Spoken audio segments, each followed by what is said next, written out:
मुल्क इस वक्त खुश्क साली और कहत के बड़े खतरे से दोचार है। बारिशें न होने के बाइस थर और चोलिस्तान के सहराओं में जिंदगी एक एक बूंद पानी को तरस रही है। दीगर हिस्सों में भी दर्जाए हरारत 50 डिग्री सेंटीग्रेड को छू रहा है। कौम पीने के पानी को तरस रही है। पानी न होने के बाइस फसलों की काश्त भी ताखीर का शिकार है। इस खुश्क साली से इस वक्त तक सबसे ज्यादा जनूबी पंजाब का कपास बेल्ट मुतासिर हो रहा है। मुल्क में पानी की कमी के बाइस कपास के ज़ेर काश्त रकबे में हर साल कमी हो रही है, जबकि तहकीक न होने के बाइस मतलूबा मिकदार में कपास हासिल नहीं की जा सकती और मुल्क में दीगर ममालिक की निस्बत फी एकड़ पैदावार भी 50% कम है। कपास की फसल के लिए ज़ेर काश्त रकबा 29 लाख एकड़ से कम है कर 25 लाख एकड़ रह गया है। जो मुल्क 5 बरस कबल तक 15 लाख बेल्स तैयार करता था, अब महज 6 लाख बेल्स तक गिर गया है। पाकिस्तान में गुज़िश्ता चंद बरसों से एक बार फिर टेक्सटाइल इंडस्ट्री को फ़रोग़ हासिल हो रहा है, लेकिन इस दौरान इस सनत से वाबस्ता सनतकारों को खाम माल की शदीद किल्लत का सामना भी करना पड़ रहा है। टेक्सटाइल के लिए कपास, ऊन, रेशम और पिटसन से कुदरती रेशा हासिल किया जाता है, जबकि नायलॉन, बिस्क्विज और पोलिस्टर से मसनूई रेशा तैयार किया जाता है।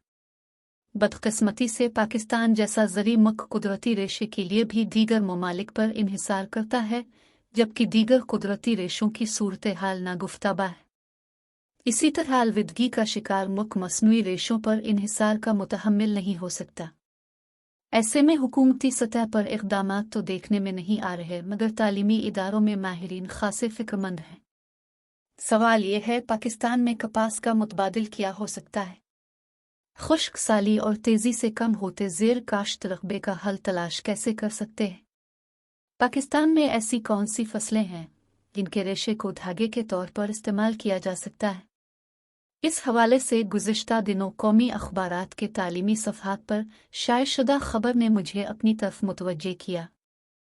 खबर में दावा किया गया था कि university of engineering and technology के टेक्सटाइल इंजीनियरिंग डिपार्टमेंट ने मुख्तलिफ फसलों के रेशों को धागा बनाने के लिए हुकूमत को मदद की ऑफ़र की है। खबर के मुताबिक यूनिवर्सिटी के मुहक्किकीन फसलों की बाक़ियात पर तहक़ीक़ करके उनके रेशों को काबिल इस्तेमाल बना रहे हैं।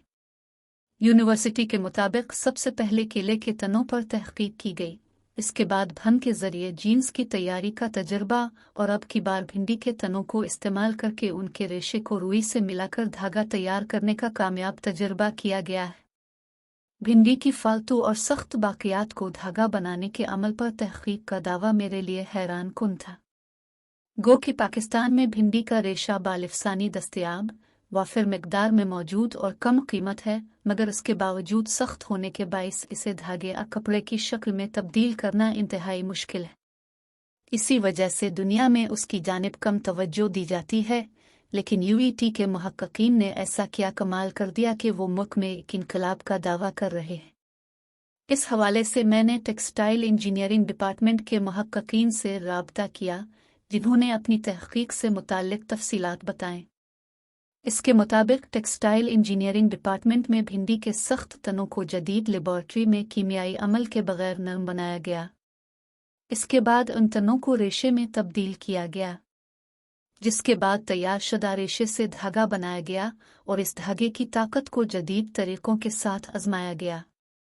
बाद अज़ा मुहक्किकीन ने इसी तैयार शुदा धागे की मदद से कपड़ा तैयार किया। मुहक्किकीन का दावा है कि यह तहक़ीक़ और तजर्बा पाकिस्तान में टेक्सटाइल इंडस्ट्री में एक इनकलाब साबित होगा। भिंडी की काश्त के दौरान पानी का कम इस्तेमाल होता है। यही वजह है कि कपास की काश्त के इलाकों में भी किसान भिंडी की काश्त करते हैं। भिंडी के रेशे से कपड़ा बनाने की यह तहक़ीक़ यकीनन टेक्सटाइल की सनत में इनकलाब साबित होगी, क्योंकि पाकिस्तान दुनिया में भिंडी पैदा करने वाला तीसरा बड़ा मुल्क बन चुका है। महकमा ज़राअत के आदाद और शुमार के मुताबिक मुल्क के 45,000 एकड़ से ज़्यादा रकबे पर भिंडी काश्त की जाती है, जिसकी सालाना पैदावार 180 मिलियन किलोग्राम से ज़्यादा होती है। किसान भिंडी की फसल को मार्केट में बेच देता है, जबकि इसी फसल के 335 मिलियन किलोग्राम तने ज़ाय हो जाते हैं, जिन्हें खुश्क करके किसान ईंधन के तौर पर इस्तेमाल करते हैं। लेकिन अगर भिंडी के तनों से धागा बनाने के लिए रेशा हासिल किया जाए तो सालाना 54,877 मिलियन रुपए कमाए जा सकते हैं, जिससे न सिर्फ किसानों को फसल की कीमत मिलेगी बल्कि फसलों की बाकियात से भी कमाने के मौके मुयस्सर आएंगे। अगर इस तहकीक के तनाजुर में भिंडी की बाकियात को तिजारती बुनियादों पर इस्तेमाल किया जाए तो इसका फ़ायदा महज किसानों और टेक्सटाइल इंडस्ट्री को नहीं होगा, बल्कि यह तहकीक मुल्क में माहौलियात के तहफ़्फ़ुज़ के लिए भी एक सन मील साबित हो सकती है।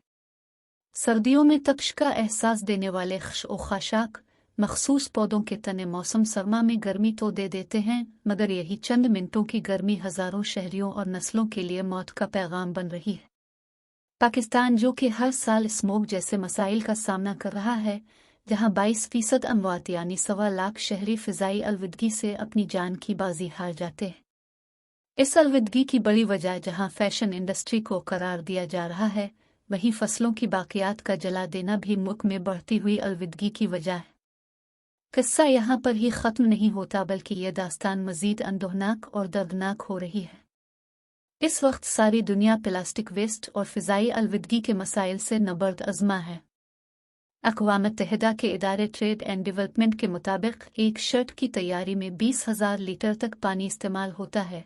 इतनी मिकदार में पानी एक इंसान 28 साल तक पीने के लिए इस्तेमाल कर सकता है। इसी तरह महज फैशन इंडस्ट्री में सालाना तकरीबन 93 अरब क्यूबिक मीटर पानी इस्तेमाल होता है, जो कि 50 लाख लोगों की बुनियादी ज़रूरत पूरी करने के लिए काफ़ी है।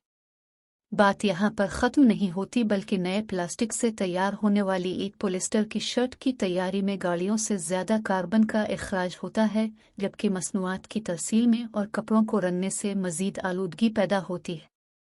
हर साल महज बरतानिया में कम अज़ कम 10 लाख टन कपड़े फेंके जाते हैं और उनमें से सिर्फ 20% ही डंपिंग साइट्स तक पहुँचता है। अगर हज़रत इंसान ने पुराने तरीक़ों और ज़राए के साथ ही टेक्सटाइल इंडस्ट्री में तरक्की जारी रखी तो ख़तरा है कि ज़मीन इब्न आदम की तरक्की का बोझ ज़्यादा देर तक बर्दाश्त न कर सके। ज़रूरत इस अमर की है कि फ़ैशन और टेक्सटाइल इंडस्ट्री तरक्की के साथ साथ नए और काबिल तजदीद ज़राए तलाश करें ताकि माहौल महफूज बनाया जा सके और दुनिया में कम होते पानी को मज़ीद ज़ाय होने से बचाया जा सके।